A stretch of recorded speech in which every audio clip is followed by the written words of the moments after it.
So why did we start Sub-Zero?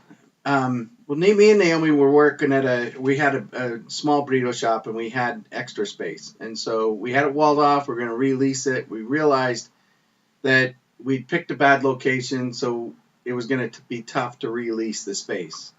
And it just wasn't going to happen. So we decided, well, let's just fill it ourselves and we'll put something in there. And I thought, at the time I was thinking, clothing boutique or something. I didn't know. I had no idea.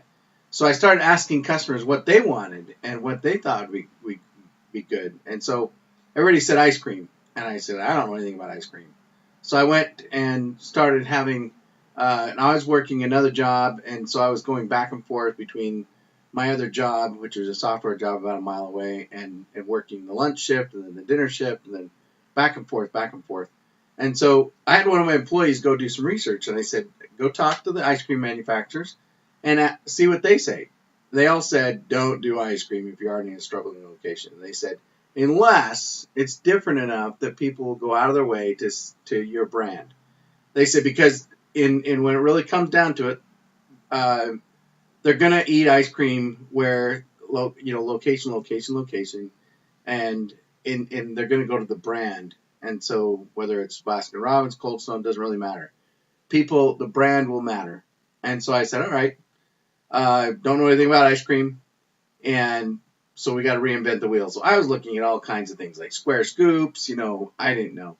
So we defined the product, or we started asking people what they liked about other people's product. So we particularly went after Cold Stone. This is 2003, 2004.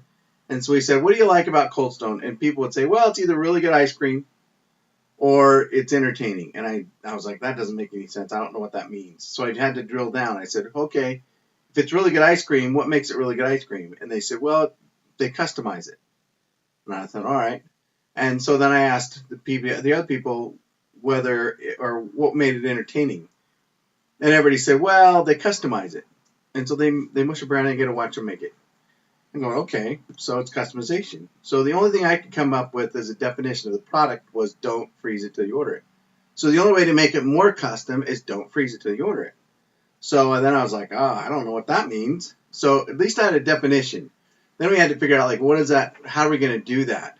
So I looked at heart transplant machines. I didn't really have any idea. I was researching. So my wife saw an article about nitrogen. My degree's in chemistry, and I was like, that's it. We're going to use liquid nitrogen. In 2004, I don't know of any shops that were using liquid nitrogen at all.